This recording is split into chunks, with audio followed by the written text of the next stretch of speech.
Euzubillahimineşşeytanirracim. Bismillahirrahmanirrahim. Assalamu aleykum əziz müsəlmanlar, dəyərli insanlar, Allaha təslim bəndələr, xoş gördük sizin hamınızı.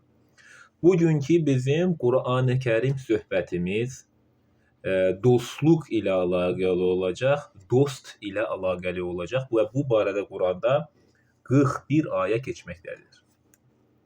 Birinci dost deyiləndə biz nəyi anlayırıq? Dost deyiləndə uşaqlıq illərindən, ərgənlik dövründən və yaxud da insanın yaşlananda olduğu dönəmlərdə insan özünə dost, sirdaş, yaxın, dərd ortağı belə insanlar olur. Qadınlarla dostluğu, dar gündə olanda bir-birlərinə köməyi, lazım olanda bir-birinə olunacaq dəstək. Bu qadınlarla olan dostluq, qadınlar qadınlarla dostluq eləyər. Kişilər də kişilərlə. Qadın kişi dostluq eləyə bilməz. Qadın və kişi dost ola bilməzlər. Ancaq qadın öz qohum əqrabaları ilə və qonşuları ilə danışa bilər. Ancaq heç bir dostluq kişilərdəki kimi kişi necə dost olurlar, elə dostluq qadın kişi arasında ola bilməz. Bunu da unutmayaq, Allah Taala sevdiyi qullarının dostu olan Allah deyir. Özünü Allah Taala bizim dostumuz olaraq təqdim eləyir və Allah möminlərin dostu və vəlisi olduğunu biz həm Qur'an-ı Kərimdə, həm də Allahın müqəddəs isimlərində, Əsmaül Hüsnədə bunları görürük. Bu arada kanalıma abunə olaraq Omusk 55-155 kanalıma, YouTube kanalıma abunə olaraq bəyənmə tuşunu basaraq videoları da paylaşa bilərsiniz və kanalımda playlist bölməsində Qur'an söhbətləri dərsləri mövcuddur. Oradan dərsləri izləyə bilərsiniz. Şərh bölməsində anlaşılmaz məsələlər olsa şərh bölümündə yaza bilərsiniz. Bəzi nitqimdə bəzi ola bilsin ki, anlaşılmayan sözlər ola bilər və yaxud da nitqimdə hansısa doğru tələffüz edilməyən sözlər ola bilər. Onun üçün qabaqcadan üzr diləyirəm. Bu bütün videolarda hansısa nitqimdə qüsur ola bilər. Onun üçün qabaqcadan sizdən üzr istəyirəm və kanalıma abunə olub həm baxa bilərsiniz, həm də playlist bölməsində Qur'an söhbətləri izləyə bilərsiniz və şərhinizi bildirə bilərsiniz, fikrinizi bildirə bilərsiniz kommentariya yazaraq. Dost, birisi ilə dostluq münasibəti olan adam. Yaxın yoldaş, arkadaş, köhnə dost, uşaqlıq dostu, dərd ortağı, ehtiyacında və zor durumda yoldaş mənalarına gəlir. Siqaret dostu da ola bilər, araq dostu da ola bilər. Bu dost deyiləndə insan necə başa düşür? Dost qardaşdan yaxındır deyənlər də var. Belə bir təfəkkürdə olanlar da var. Dost o deməkdir ki, bir insan özünə necə deyərlər, həm dərd ortağı olur, həm də onun ehtiyacı olanda köməyi olur, darda düşəndə yardım əli uzadır. Bu kimi mənalarda biz dost anlaya bilərik. Və yaxud da bir insan digər insanla dostluq eləyir, onda siqaretlər var, mən onun siqaretini çəkim. Və yaxud da bir insan zəngindir, onun malından istifadə eləyib. Belə dostluq anlayışı olmur. Bu sui istifadədir. Bu görünüşdə riyakarlıq eləyir və ikiyüzlü olur insan. Bunun üçün bu dünyada dost seçəndə özünüzə baxıb dostunuzu seçin və dost olacaq insan da çalışın, ədalətli insan olsun. Birinci çalışın, siz özünüz ədalətli olun. Gözəl şəxsiyyət olun, Quran əxlaqı ilə əxlaqlanan, Allahın əmrləri və Allahın sünnətini yerinə yetirən, səmimi, Allaha təslim bəndə olun. Ondan sonra da seçəcəyiniz dostunuz da siz özünüz artıq baxıb, öyrənib, araşdırıb özünüzə dost seçə bilərsiniz. Kişilər kişilərlə dostluq eləyə bilər, qadınlar da qadınlarla. Kişi-qadın dostluq olmaz. Bu təkrarən dediyimə görə bu çox önəmli məsələdir. Kişi və qadın dost ola bilməz. Dost qara gündə müəyyən olur. Belə atalar sözü də var. Qara gündə dost müəyyən olur. Ehtiyacı dostunun olanda bir kiməsə köməklik etməsi. Hər zaman heç vaxt unutmayın ki, bizə dost olaraq Allah kifayət eləyər. Çünki bizə bizdən daha yaxın olan, bizim şah damarımızdan bizə yaxın olan uca Allahdır. Dost birinin yaxşılığını, xoşbəxtliyini istəyən, onu ürəkdən sevən mənasına da gəlir. Birisinin yaxşılığını, şadlığını, xoşbəxtliyini istəyən bu mənalarda da gəlir dost. Dost seçərkən sizdən daha yaxşı olanı seçin. Birinci siz özünüz yaxşı insan olun. Sizin kimi yaxşı insanı da özünüzə dost seçin. Yalnız ağıllı insanlarla dostluq edin. Çünki bəzən axmaq dost ağıllı düşməndən də təhlükəli ola bilər. O da atalar sözündə də eşidə bilərsiniz. Belə də həqiqətən dostlar var. Dünyada çox tanışınız ola bilər, amma həqiqi dostlar çox azdır. Ehtiyacı olanda dar gündə dostun qiyməti bilinir. Dar gündə onun nə qədər səmimi olduğunu, nə qədər yardım eləyəcəyini bilir. Dar gündə dostluq bilinir. Hər şey qaydasında olduğu halda dost suyu istifadə edib, bayaq dediyim kimi, zənginliyinizdən istifadə edən dostlar da ola bilər. Hansısa bir restorana gedirsiniz, oturub əylənməyə və yaxud da hansısa söhbət eləməyə, hansısa bir belə insanlar yığılan yerlərə kafe deyək, ya da restoran deyək, ya da stalovoy deyək. İndi dostlar ora gedəndə elə dostlar olur ki, şot özü verir. Sonrası gün hər gün o şotu versə, o birisi deməlidir ki, bugün şotu sən verdin, digər günü mən verim. Belə olmalıdır. Dostluq belə olmalıdır. Və yaxud da bir insan zəngindirsə, hər zaman onun şotuyla ondan istifadə eləməsi bu doğru anlayış deyildir. Əgər bir insan bizə hansısa maddi köməklik eləyibsə, şükür Allaha hər kəsin imkanı var. Bu dünyada mənim tanıdığım və tanımadığım, dünyada nə qədər insan varsa, hamısının özünə görə imkanı var. Heç biri imkansız deyil. Hamının hər bir şeyə onun şəraiti var. Az və ya çox. Çünki Allah Teala Qurani Kərimdə bu dünyada yaradılan həm insan, həm heyvanlar, həm həşəratlara ruzi verən Allahdır. Bunun üçün hamının, hər kəsin bütün işləri eləməyə imkanı öz şəraiti çərçivəsində mövcuddur. Hansısa yığıncaqda olanda, başqa bir dostunuz şot verəndə bir gün o versin, digər günü də siz verin. Belə olduğu halda ədalət olar. Dünyada dost olmadan da yaşaya bilərsiniz. Bu fərz əməl deyildir. Dostsuz da ola bilərsiniz. Dostunuz da olar, olmasa da olacaq bir təhlükəli an yoxdur. Ən yaxın dost uca Allahdır. Yalnız ən güvənli, ədalətli dost olaraq Allahı bil və Allahı özünə yaxın gör. Çünki Allah bizə şah damardan daha yaxındır. Bunu da biz Quran ayələrində görürük.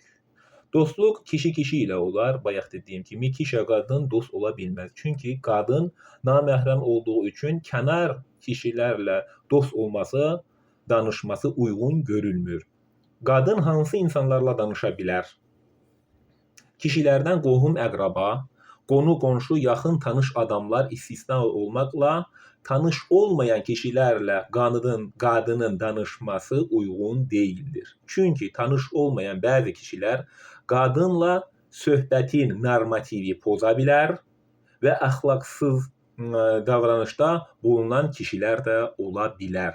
Çünki kişilər, bütün kişiləri demirəm, bəzi kişilər əxlaqsızlıq eləmək istəyən kişilər də ola bilər. Çünki qadınlar tanış olmayan insanlarla dostluq eləməməlidir, danışmamalıdır. Tanış olmayan insanlarla danışmamalıdır. Bayaq sadaladığım qadın danışa bilər, qohum-əqraba, qonu-qonşu, kənd yerində tanış olan insanlar, o söhbət də ancaq ehtiyac olan söhbətlər olmalıdır onlar arasında. Hansısa ehtiyac, kimsə toya dəvət eləyir, mövlüdə dəvət eləyir, hansısa yığıncağa dəvət eləyir, bəzi bu köməyə dəvət eləyir. Bu söhbətlər ola bilər. Bundan artığı hansısa məsələlər barəsində tanış olmayan kişinin tanış olmayan qadınla danışması uyğun deyildir. Bu naməhrəm olduğuna görə ifrata girər, ifratdan sonra günaha girər və əxlaqsızlıq eləmək istəyən kişi də əxlaqsız söhbətlər eləyə bilər və bunun üçün qadın kişinin danışmaması daha uyğun və məqsədə uyğun görülür. Çünki bayaq dediyim ki, bütün kişilər deyil, əxlaqlı kişilər də var. Ancaq az bir qismində əxlaqsızlıq eləyən kişilər də olduğuna görə onun üçün qadınların kişilərlə belə danışması uyğun görülmür. Dost, sirdaş, yaxın yoldaş. Allah Taala sevdiyi qulların dostu olan Allah deyir. Bayaq dediyim kimi Əsmaül Hüsnədəki isimlərdə El-Veli, möminlərin dostu, möminlərin vəlisi. El-Vedud, yaxşılıq edənləri sevən. Biz Allah rızası üçün yaxşılıq eləyirikmi? Allahın rızasını qazanmaqdan ötürü. Biz ki Allahı razı salacaq bir iş elədikdən sonra Allah bizi sevir və bizdən dost olur Allah Taala. Biz də sevilməyə layiq olub özümüzə ən gözəl dost olan uca Allahı, ən yaxın olan Allahı bilək. Bu dostluq Allah ilə olduqdan sonra insan bütün haramlardan, bütün pisliklərdən, bütün əxlaqsızlıqlardan, haramlardan uzaq duracaq və Allahın halal nemətlərindən istifadə eləyərək insan kimi insan, həm bəşər üçün, həm insanlıq üçün, həm özü üçün insan kimi insan olacaq. Allah dostu olduqdan sonra. Dini də Allah rızası üçün eləyəcək. Allah Quranda nə deyirsə onu eləyəcək. Uydurmaları dindir kimi də yaşamayacaq. Allah bizi özünə dost götürür və bizi sevir. Allah Taala bizi, Quranda da bunu görürük. Quranda sıx tərcümə eləyən mənalarda Allahdan qorxun mənaları verir. Amma orada bəzi bu qorxunu çoxaltdıqlarına görə sevgiyə yer qalmayıb. Tərcümə səhvlərində günah işləməkdən çəkinin, günahlardan uzaq durun, günah eləməyin, Allahın haramlarına yaxınlaşmayın, Allahın hüdudlarını çiğnəməyin. Bu mənalara gələn Allahın əmrlərin əksəriyyəti Allahdan qorxun deyə tərcümə eləyiblər tərcüməçilər. Burada tərcümə eləyən tərcüməçilərin səhvləri mövcuddur. Allah bizi sevir. Allah bizə yaxındır. Şah damarından da yaxın. Bu şah damar insanın beyninə gedən şah damar. Bu bizə nə qədər yaxındır? Bu şah damar qədər Allah Taala Quranda bizə bildirir, mən sizə şah damardan da yaxınam. Yəni bizə bizdən də yaxındır uca Allah. Bizi o qədər Allah Taala sevir. Bizə o qədər şanslar verir. Bu dünya verir. Göz, ürək, qulaq, burun, hər bir şey Allah Taala bizə verir. Ağıl, təfəkkür və bütün yer üzərində olan bütün nə varsa Allah Taala insanın əmrinə verir. Bizi sınamaqdan ötürü yaxşını da, pisini də verib ki, biz seçimi doğru eləyək. Necə ki doğru dost seçməkdən ötürü özümüz doğru insan olmalıyıq, sonra doğru dostu seçirik. Bunun üçün biz pisliklər arasında doğru olanları seçək.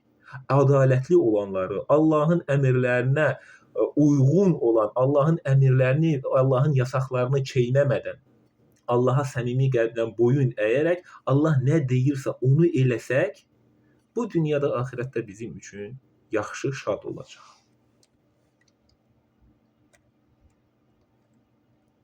Allah bizi özünə dost götürür və bizi sevir. Biz də Allahı özümüzə dost bilək və müqəddəs olan Allahı səmimi qəlblə sevək. Allah sevgisi qəlbimizdə yaşadaq. Uca Allaha sevgimiz qəlbimizdə olsun və qəlb ilə biz sevgiyi təsdiq eləyək. Allaha olan sevgi, Allaha olan məhəbbət sevgisi olan insan digər bəşərə, digər insanlığa pislik eləməz. Namaz qılıb, oruç tutan, yaxşı əməllər eləyən insan insanlarla pisdirsə, o necə deyər, Allahın razı olacağı bəndə olmur. Çünki Allah Taala bizim birinci ibadətdən də, namazdan da, orucdan da, hər bir şeydən qabaq insan olmağımızı istəyir. İnsanlarla, bəşərlə insan olmağımızı istəyir. İnsanlarla insan olmasaq, bu ibadətləri biz eləyirik, amma Allaha sevgiyi biz unuduruq. Çünki Allah sevgisi qəlbimizdə yaşatmaqdan ötürü biz Qur'an yolunu getməliyik.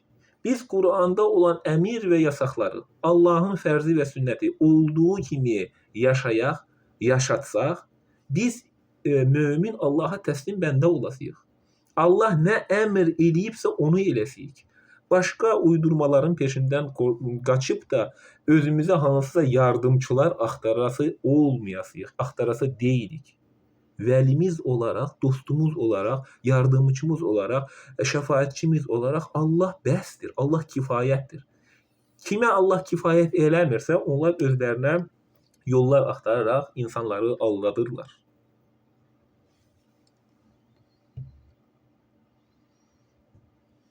Allahı sevdiyimiz zaman həm ibadətlər, həm də yaşantımız gözəl olar. Həm insan kimi insan olduqdan sonra bu dünya bizim üçün gözəlləşər. Bu dünya çiçəkləşər. Hər bir mənəviyyatımız, həyatımız gözəlləşər. Hər bir yer gözəlləşər. Şəxsiyyət olaraq insan gözəl şəxsiyyət olar. Mənəviyyatımız, ruhumuz, insanlığımız, xasiyyətimiz, əməlimiz, etdiklərimiz, yaxşı işlər, hər bir şey insanın gözəlləşər və kamil bir insan olar. Biz əgər bunu Qur'andan oxuyub Allahın əmrlərini yerinə yetirsək, yoxsa mən mədrəsə oxumuşam, kimsə nəsə desə onu mən razborka eləyəcəm və yaxud da kiməsə hədə qorxu gələcəm, belə bir anlayışlar olmasın. Hər bir insan həm mədrəsə oxuyar, həm universitet oxuyar, həm institut oxuyar. Hər bir insanın dini anlayışı olsa da, olmasa da, dini oxusa da, oxumasa da Allah Taala deyir, bütün insan, bəşər, hamınız siz bu Qur'andan sorumlusunuz. Dini oxuyan insan da bu Qur'andan sorumludur. Dini oxumayan insan da bu Qur'andan sorumludur. Çünki Allah bizi bu kitabla imtihan eləyəcəyini qiyamətdə bildirir. Və sizi əziz müsəlmanlar, Qur'ana dəvət eləyirəm. Allah nə deyirsə onu eləyin. Və dini özlərinə uyduranların dalınca getməyin. Dini özlərinə uyduranlar sizə bunu tez-tez deyirəm, Qur'anı sizə çətinləşdirərlər. Sizin anlaşılmayan kitab olduğunu deyərlər. Mən də Qur'anı oxuyuram, öz dilimdə oxuyuram. Azərbaycan, Rus, Türk dillərində Qur'anı oxuyuram və sizi də bunu oxuyub anlamaya dəvət edirəm. Bayaq dediyim kimi o qorxu məsələsində mən tərcüməçilərin səhvlərini dedim. Çox yerdə sevgi yerində Allaha olan sevgi yerinə Allahdan qorxun onu tərcümə eləyiblər. Siz onu əgər oxusanız özünüz də başa düşəcəksiniz. Harda hansı səhvə yol veriblər. Siz təki oxuyun. Hansı tərcümə olursa olsun oxuyun. Allah rızası üçün. Allahın əmrləri bir yük deyil. Bizim ruhumuzu qidalandıran, mənəviyyatı sağaldan, bizi doğru yola göstərən hidayət olduğunu görək.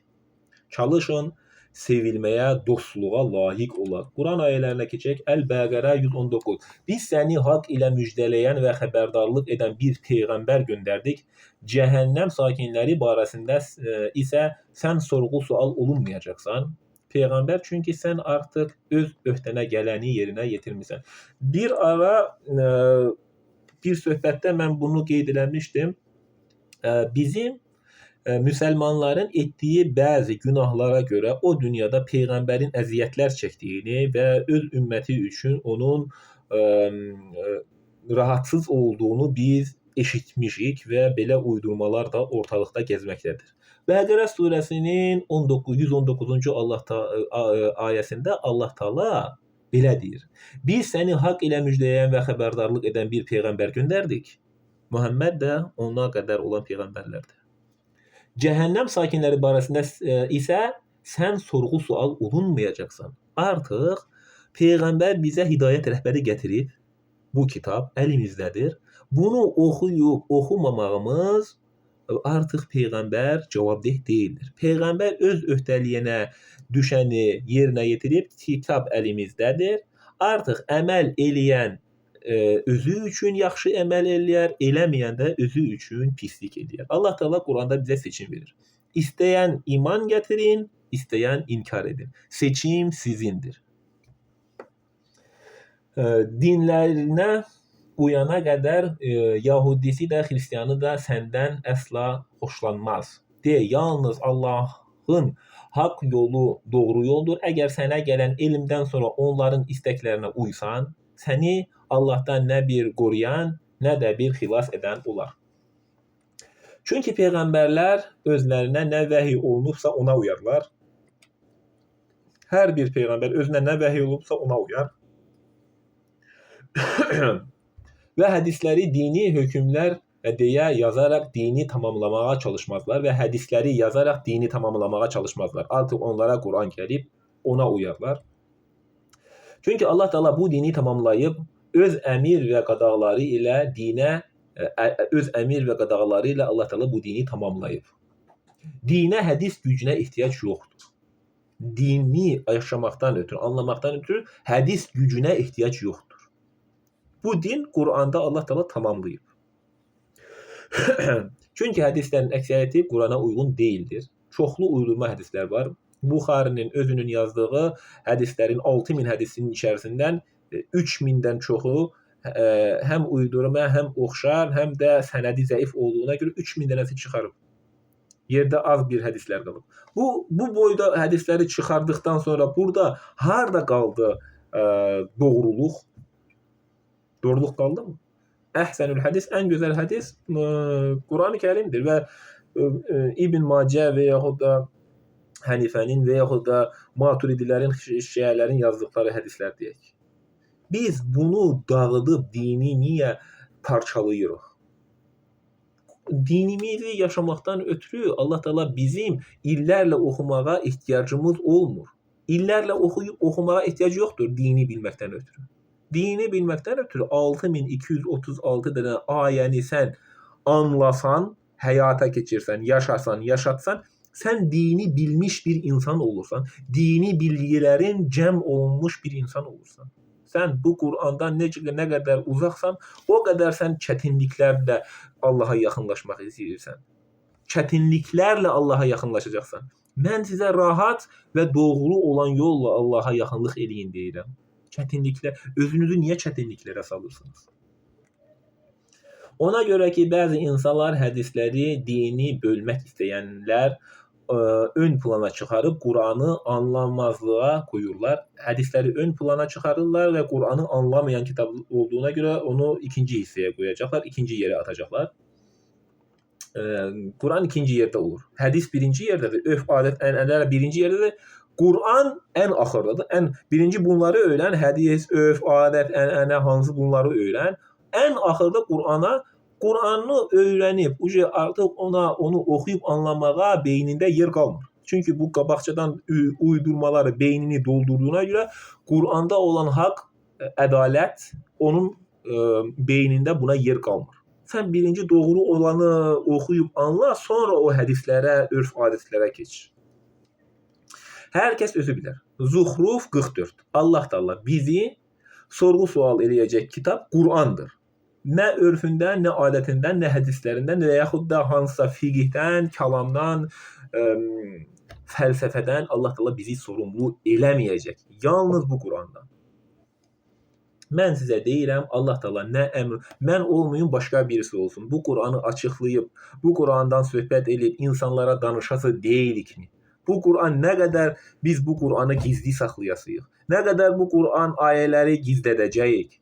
Nə qədər? Bu artıq bu Qur'an ayələri insanlara çatdırıb, insanlar bu Qur'anı yaşayıb, onlar da bu Qur'anı yaşasınlar və yaşatsınlar. Həm oxuyun, həm öyrənin, həm yaşayın, həm yaşadın. Mən sizi doğruluğa, haqqa, ədalətə dəvət edirəm, pisliyə yox. Özümə də dəvət eləmirəm. Kitab verdiyimiz kəslər onu layiqincə oxuyurlar. Onlar ona iman gətirənlərdir. Onu inkar edənlər isə ziyana uğrayanlardır. Biz kitabı oxuyaq. Allah Taala bizə kitab göndərib və biz onu oxuyub əməl edək. Həyatımızı ona uyğun yaşayaq. Ey iman gətirənlər, alış-verişin, dostluğun və şəfaətin olmayacağı gün gəlməmişdən öncə sizə verdiyimiz ruzidən Allah yolunda xərcləyin, kafirlər isə zalimlardır. Allah ondan başqa ibadətə layiq olan məbud yoxdur. Əbədi yaşayandır. Bütün yaratdıqlarının qeyyumudur. Onu nə mürgü, nə də yuxu tutar. Göylərdə və yerdə nə varsa ona məxsusdur. Onun izni olmadan onun yanında kim şəfaət edə bilər? Allah Teala Quran-ı Kərimin hansı ayədir bu? Bəqərə surəsinin 255-ci ayəsində onun izni olmadan onun yanında kim şəfaət eləyə bilər? Şəfaət tam olaraq Allaha aiddir. Ya biz peyğəmbərlərə onu istinad edirik və yaxud da hafizlərə istinad edirik, şəhid olanlara istinad edirik, Ömərə, Osmana, Əbu Bəkirə istinad edirik, peyğəmbərlərin bəzilərinə istinad edirik. Kimisə Əli qurtaracaq, birisi Muhammed qurtaracaq. Bunu Allahın yaradılmışlarından niyə kömək istəyirsin? Allahın özündən istəsənə. Allaha yalvarsana. Yaradılmışlarından niyə istəyirsən kömək? O məxluqatın gələcəyini və keçmişini bilir. Bizim gələcəyimizi də, keçmişimizi də hər bir şeyi Allah bilir, ancaq biz bilmirik. Allah bizim barədə necə bilir? Biz bunu bilmirik. Ancaq Allah Taala bizim keçmişimizi də, gələcəyimizi də hər bir şeyi bilir. Onlar onun elmindən, onun istədiyindən başqa heç bir şey qavraya bilməzlər. Allahın hakimiyyəti göyləri və yeri əhatə edir. Bunları qoruyub saxlamaq ona ağır gəlmir. O ucadır, uludur. Göyü sütunsuz tutmağa Allaha ağır gəlmir. Bu dünyanı yaratmağı, hər bir təbiəti, canlını yaratmağı Allaha ağır gəlmir. Çünki Allah hər bir şeyə ol əmri deyər. O da olu verir.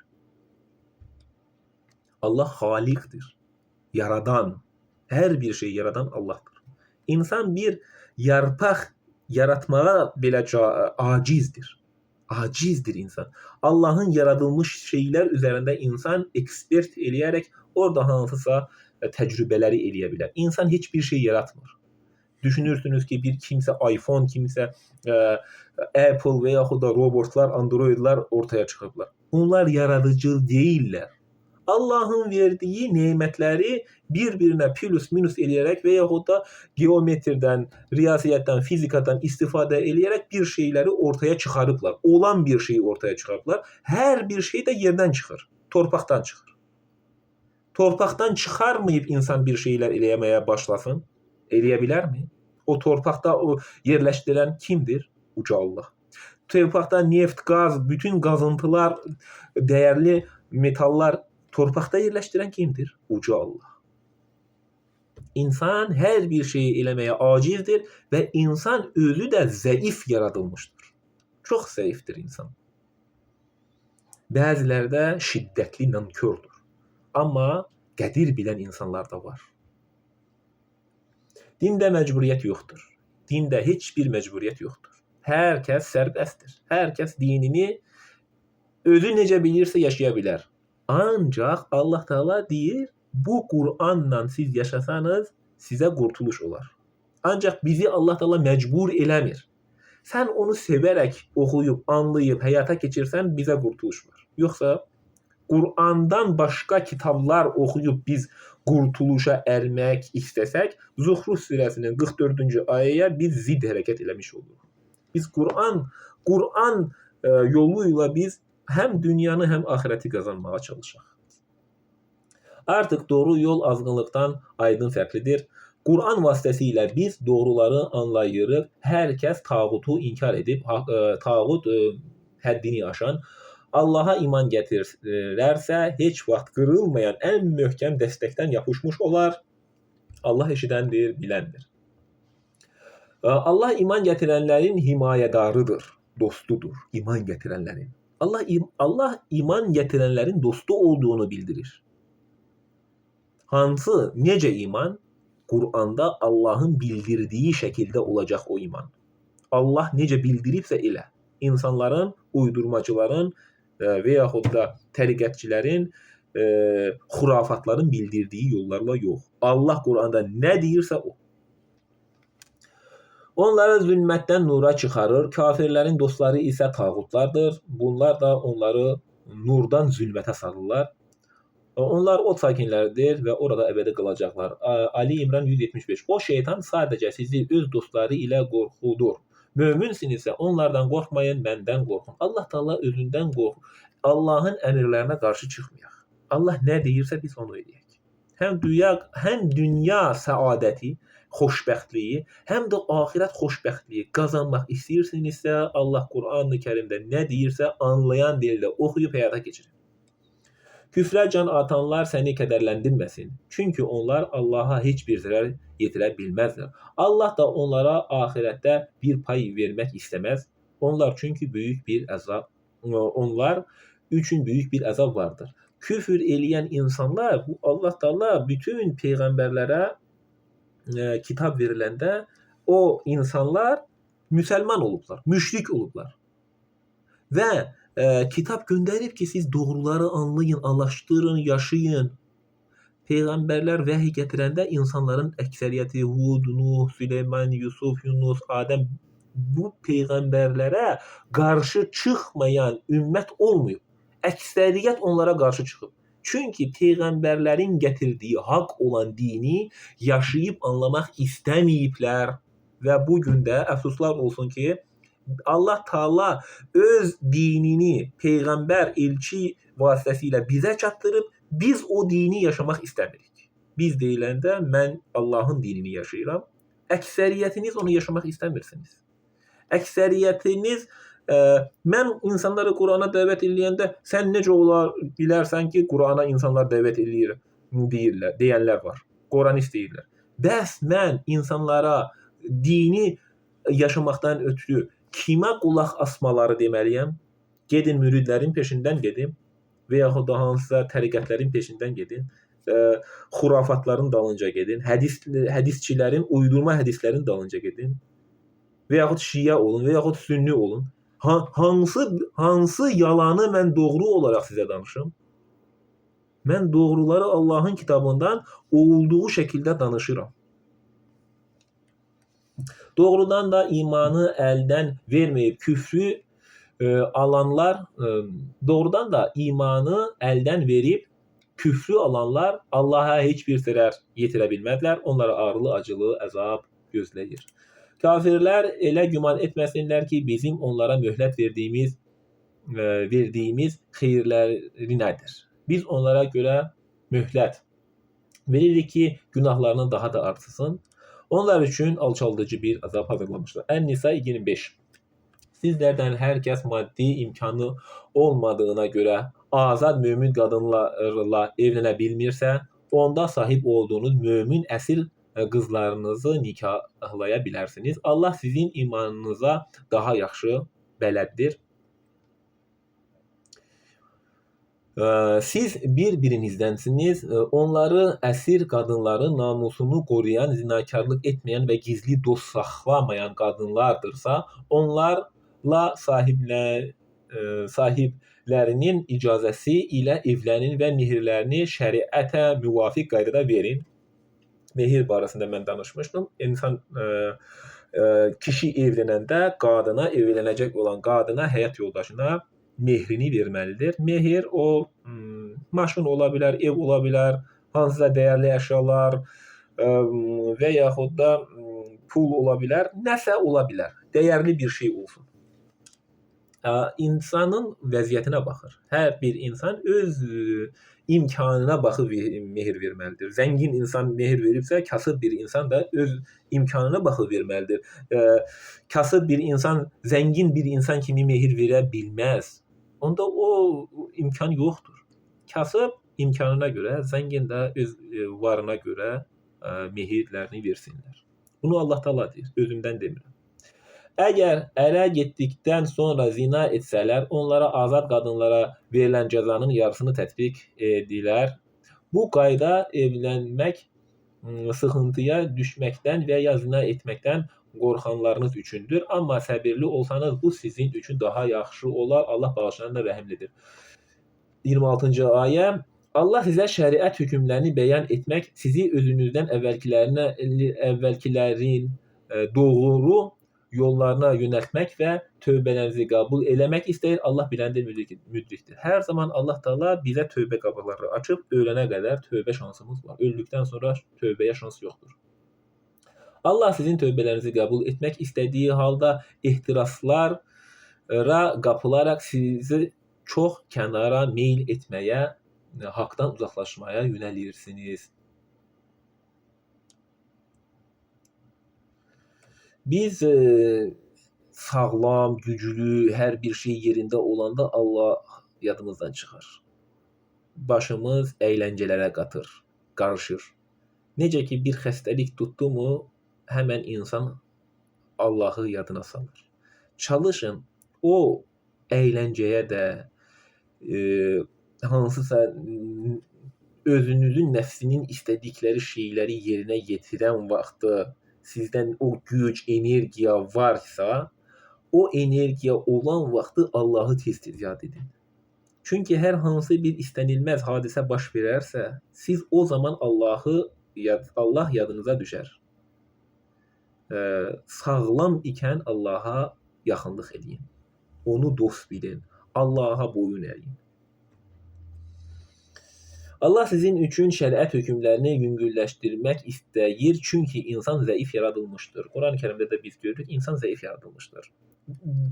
Hər hansı bir güclü bir insan, bir dəstə mən Məhəmməd Əlidən misal çəkmişdim. 70-80-ci illərdə dünya şampiyonu olan Məhəmməd Əli bir zərbə alaraq həyatının yarısından çoxu Kalyaskada keçirdi.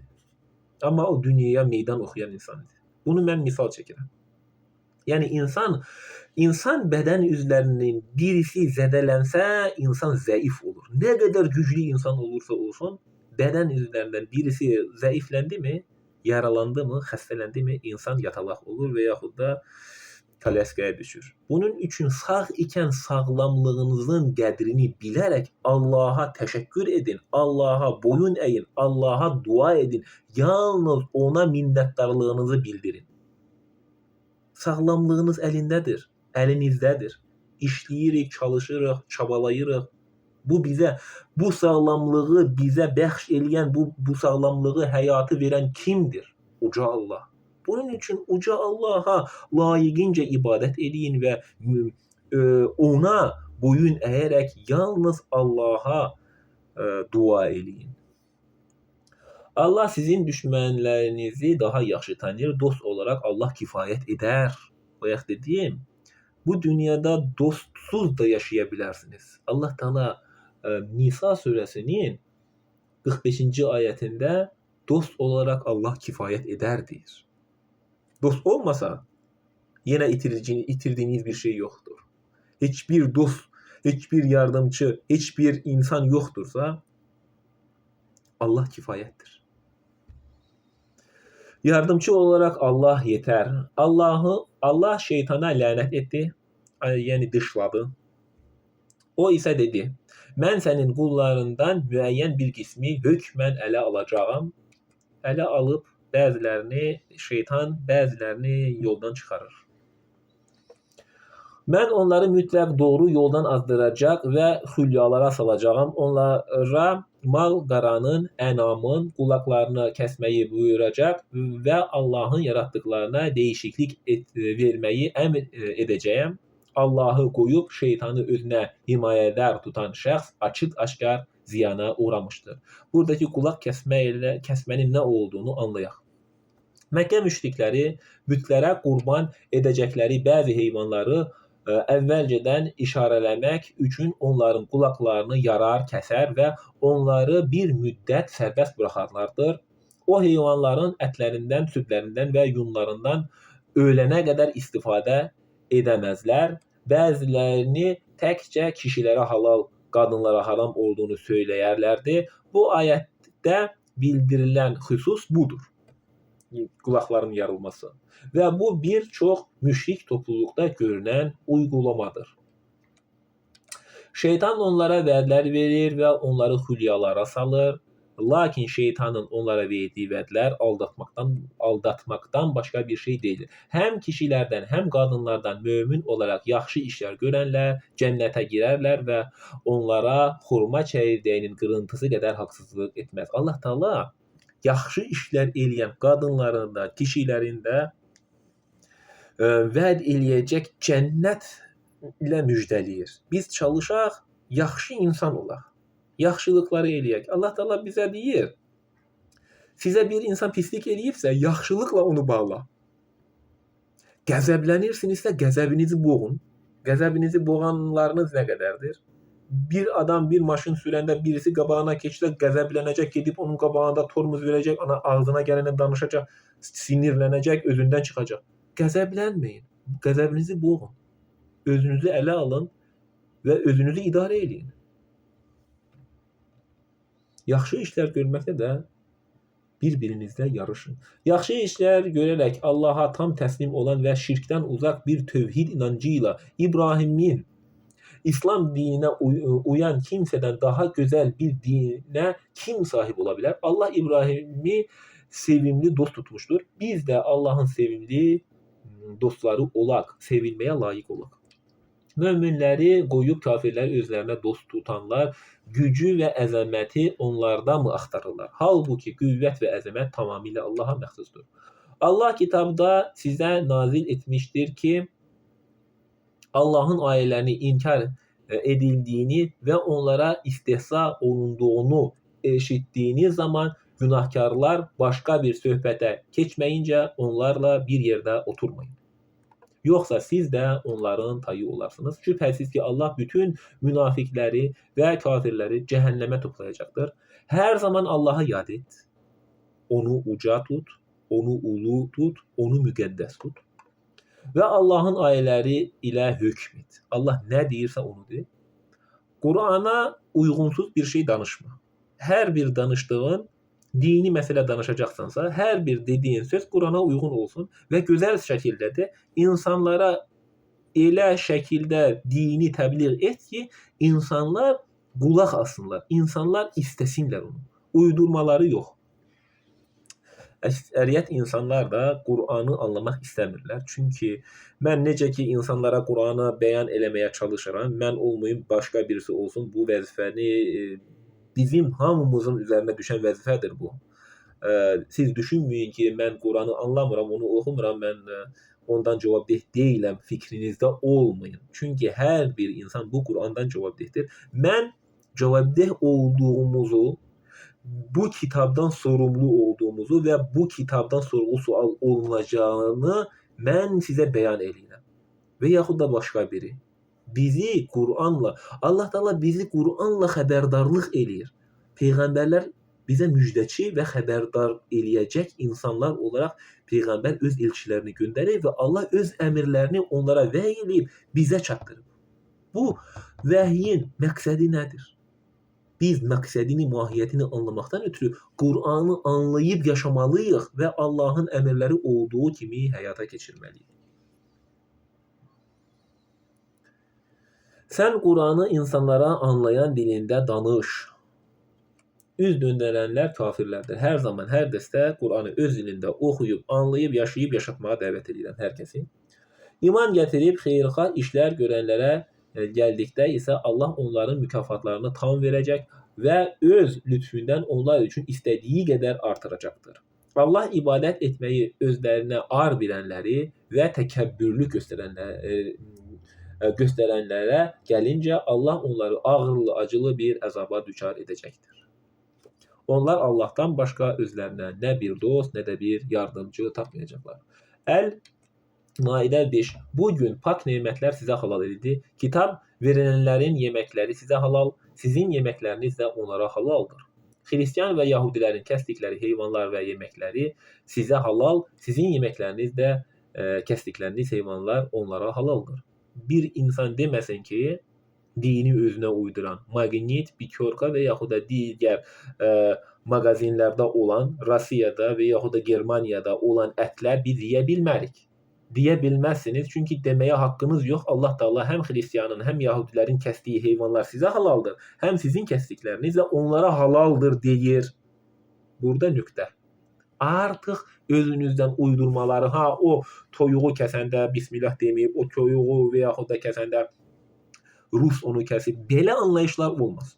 Belə etdiyiniz halda tağutluq eləyirsiniz, dini özünüzə uyduranlardan olursunuz. Allah Taala dedi mi? Mağazində olan ətləri yeməyin. Orada olan ətlərin ancaq donuz ətini yeməyin. Toyuq ətini yeyin. Kim kəsibsə kəssin.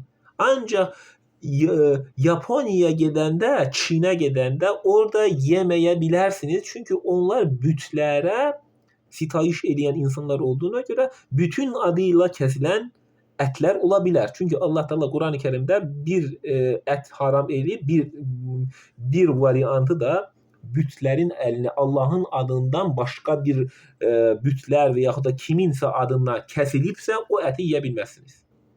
Və digər ətlər bizə Allah Taala halal eləyib. Ancaq bütpərəstlərin yaşadığı bölgədə bu ətləri mağazindən yeməyi məsləhət görmürəm. Çünki onlar bayaq dediyim kimi bütlərin adına kəsdiklərinə görə haramdırlar. Rusiyada, Ukraynada, Germaniyada olan bütün mağazinlərdə hansı ətlər varsa, donuzdan başqa bütün ətlər halaldır. Əksi deyən Qurana zidd danışmış olur. İsmətli mömin qadınlar da sizdən əvvəl kitab verilənlərin ismətli qadınları da namuslu olub, zinakarlıq etməmək və gizli dost saxlamamaq şərti ilə mehirlərini verdiyiniz təqdirdə sizə halaldır. Müsəlman xristianla da, Yahudi ilə də evlənə bilər. Bir müsəlman xristian və Yahudi onları həyat yoldaşı olaraq ala bilər, evlənə bilərlər, nikaha götürə bilər, ailə qura bilərlər. Burada heç bir haramlıq yoxdur. Ancaq Allah Taala deyir, onlar gizli dost saxlamamalıdırlar, ədalətli olmalıdırlar, əxlaqlı olmalıdırlar və bu olduqları halda siz onlara mehirlərini verin və siz onlarla evlənə bilərsiniz. İslamı da onlar bizim şəriəti də yerinə yetirməlidirlər. Bu daha məqsədə uyğun olar. İmanı inkar edənin əməlləri boşa çıxar və o axirətdə ziyana uğrayanlardan olar. Ey iman gətirənlər, Yahudi və Xristianı vəlilər edinməyin, özünüzə yaxın tutmayın. Onlar bir-birinin vəliləridir. Sizlərdən kim onları özünə vəli tutarsa, o da onlardandır. Allah günahlar içərisində olan bir topluluğu yoluna qəbul etməz. Buradakı Xristian və Yahudi deyiləndə biz kimi anlayırıq? Həm müsəlmanlar, həm xristianlar, həm Yahudilər, həm Kitaylar, həm başqa bir millət, bu dünyada nə qədər millətlər varsa, onları özlərinə dost tutmayın dediyi halda kimləri nəzərdə tutur? İndi görək. Burada qəsd olunan Yahudi və Xristianın və yaxud da digər insanların, Kitayın, Rusun, Özbəyin, Kazağın, Avarın, Azərbaycanın, Türkün dinindən, dilindən, irqindən asılı olmayaraq kimlərlə o dostluq eləməyəcəyini Allah Taala deyir. Burada ancaq Xristian və Yahudi nəzərdə tutulmur. Burada qəsd olunan Yahudi və Xristian və digər o irqlər İslama düşmən olanları nəzərdə tutulur. İslama düşmənçilik eləyənlər nəzərdə tutulur. Müsəlman əgər İslama düşməndirsə, onu da özünə dost tutma. Əgər müsəlman İslama düşməndirsə, onu da dost tutma. Əgər Xristian İslama düşməndirsə, onu dost tutma.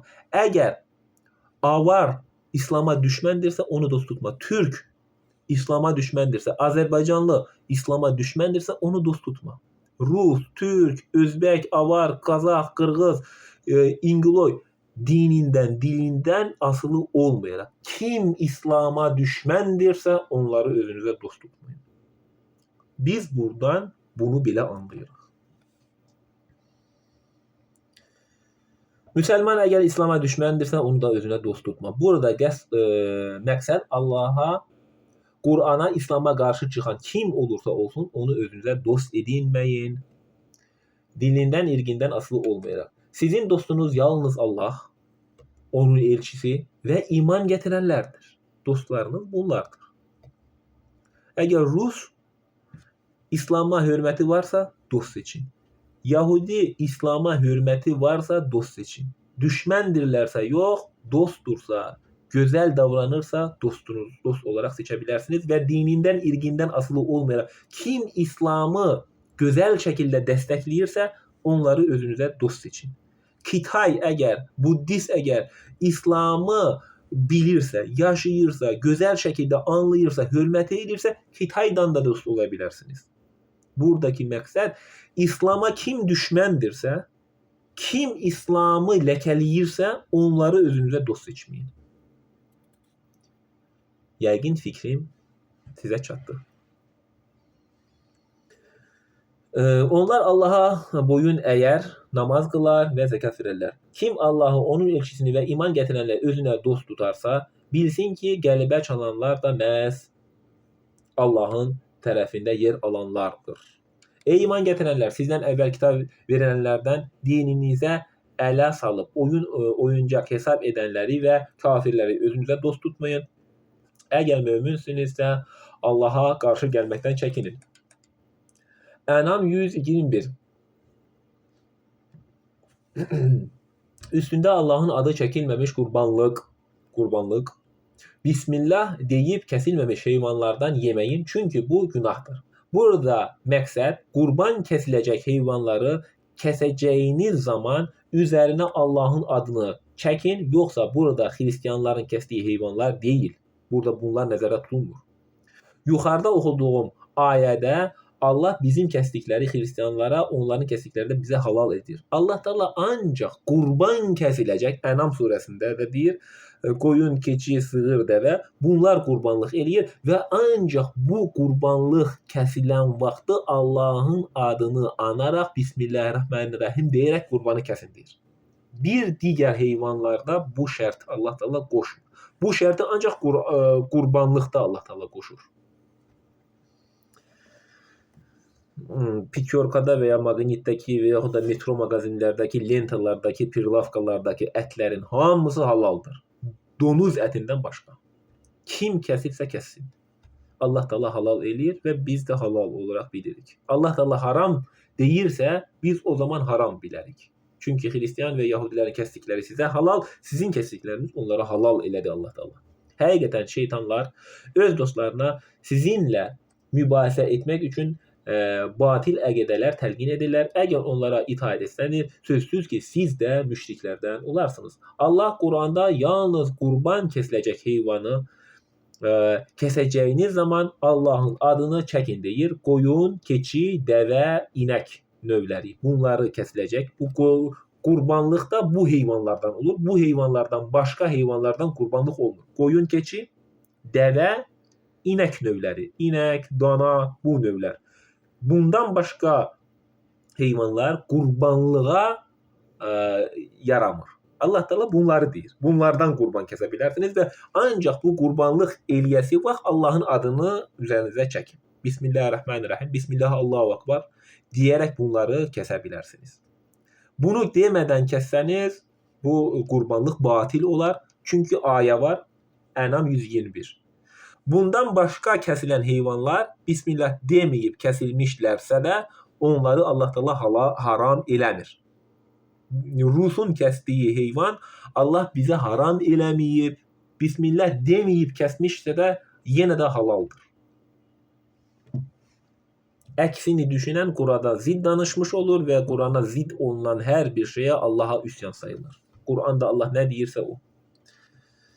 Və digər Allahın adını çəkinmədən kəsilən heyvanlar da halaldırlar.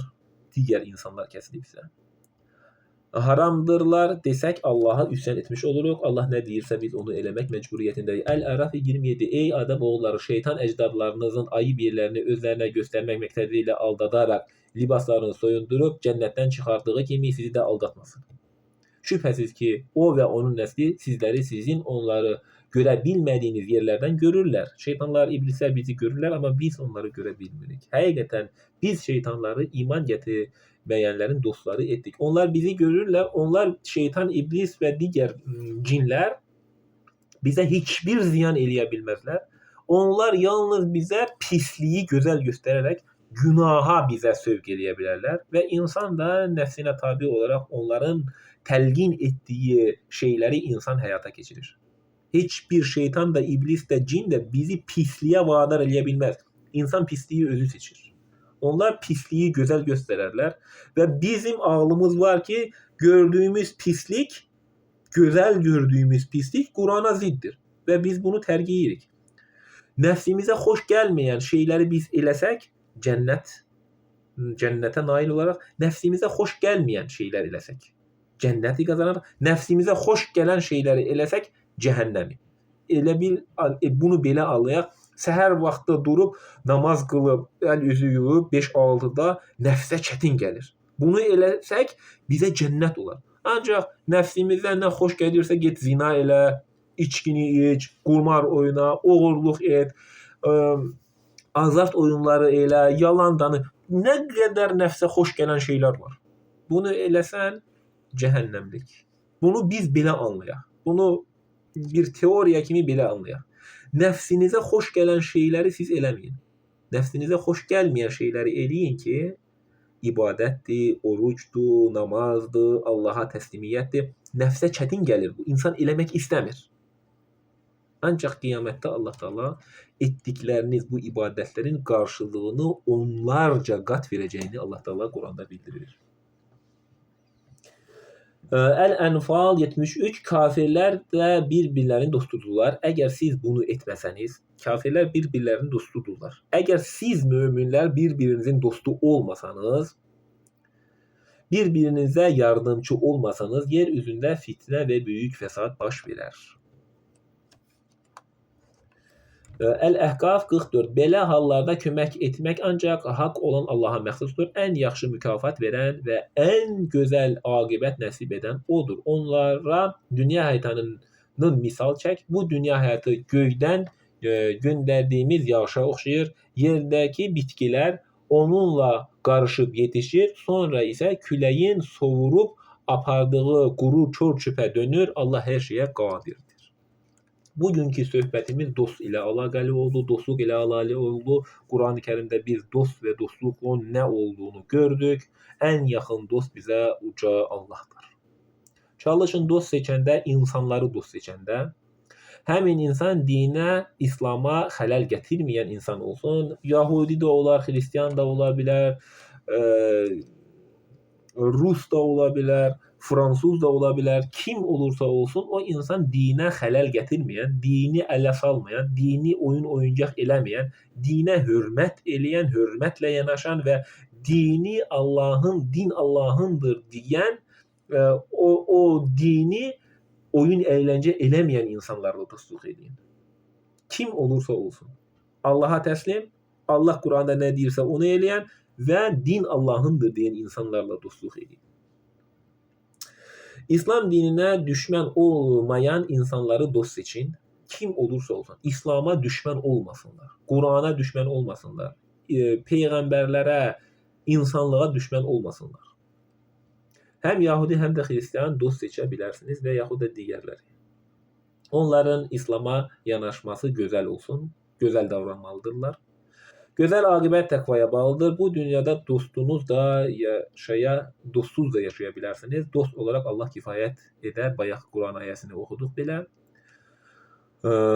O ən gözəl dost və yardımcıdır. Bu dini doğru yaşayan və doğruları araşdırıb, doğruları insanlara çatdıran, səmimi, gözəl əxlaq, Quran əxlaqı ilə əxlaqlanan, Allaha təslim, möminlər Allaha ə, qəlbdən, könüllə boyun əyən və yalnız Allahın yardımına və onun şəfaətinə nail olan möminlərdən olaq. Və aleykum və salam və rəhmətullah və bərəkatuhu. Sağ olun, var olun.